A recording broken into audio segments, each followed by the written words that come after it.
Hi everyone, today I want to discuss with you two different techniques for starting mostly amigurumi projects where we start at a center point.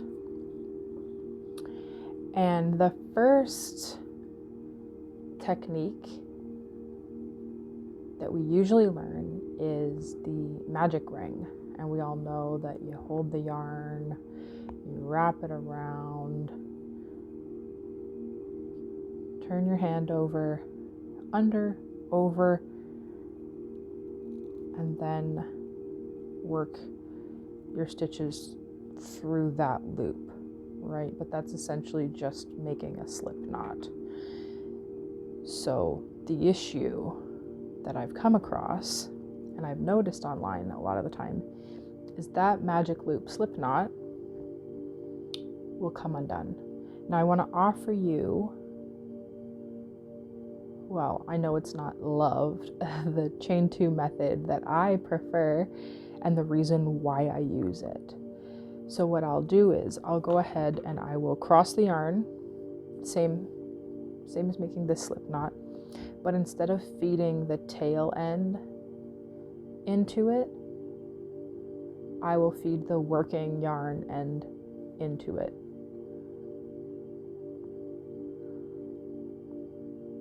So they're both the same, but the integrity of the knot is just built different.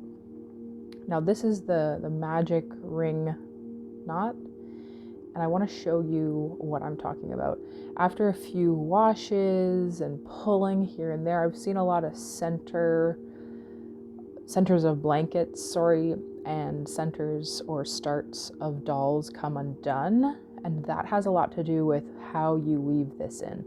Now, either you're going to be highly skilled at weaving in your tail, you're going to weave it in, you're going to tie it in, or you're going to glue it in, or all three of those things, and it's not going to go anywhere, and you're going to be just fine. Other times you weave it in, then tie it in, and you cut too close to the knot, and then it keeps undoing, or you just leave it, and eventually with a few washes, a few pulls and everything, it'll just come right out, and then whatever stitches that was holding, they don't exist anymore. So when people, I see a lot in Facebook groups, people coming crying like literal tears about how and why did the middle of my magic loop come undone. This is why, because it's getting you to pull the short yarn tail into your slip knot essentially, and it's just coming undone. Whereas when I do a slip knot and I pull the working yarn into it, I know I don't get that extra benefit of being able to technically adjust it after the fact. But what I can do is rest assured that this is not going anywhere. Once I build stitches off of this, they're going to be anchored into themselves. So the anchor is the working yarn. My slip knot, if I pull this, it's just going to tighten the knot. It's not going to tighten the loop, which is usually the disadvantage that I see a lot of people complaining about. One thing you can do to get away from that is when you do your chain 2, after chaining the first or second one, you can see how loose it is, and if you don't like that, pull it back and tighten up the first chain right here before you go anywhere. It's a lot easier with actual yarn. So what you do is you just tighten up that first stitch. It should always be super tight, and with yarn it's got a little bit more give than this cord does. So on that second stitch, you'll go in just like you normally do. But when it's time to work, I work into the back loop of the first chain. And what I like to do is I like to open it a bit. So if it's as tight as it possibly can be, and I open it, I know that it's going to be closed. So I'm going to show you how closed it is. I'm going to show you how closed it is. It's usually a bit of a fight for the first row, working into any chain. But let me just, this yarn does not help me.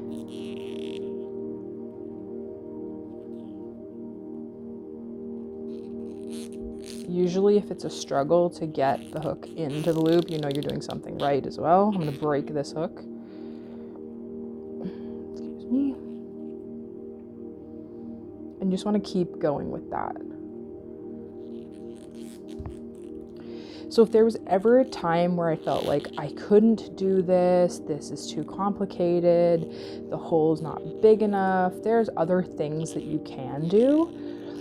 So what you can do for a chain 2 start, if you don't want to work so hard or try to fit all your stitches into one spot, but this tight, you can get a longer tail going, and after your first chain, before working the stitches in, you can just wrap this around the loop you intend on going in. That way it'll give you like the additional convenience of having that drawstring and that additional like leeway and power.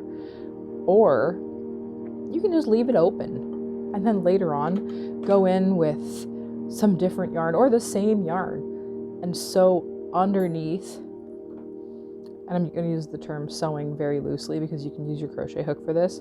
You can go under the fronts of each stitch with an additional piece of yarn. That can be done with a crochet hook or a darning needle, and you can just go one at a time. So as long as you're behind those 2 strands, no one will ever see it.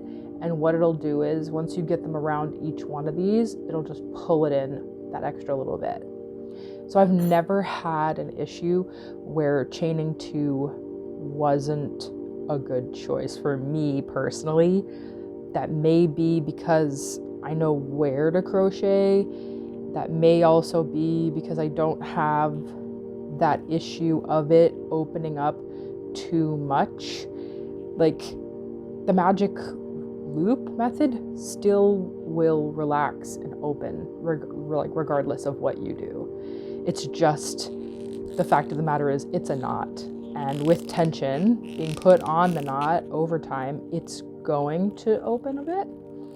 So if you want that added security, you can always use additional yarn. For example, if this hole was too big, you could go in, like I said, and stitch in there.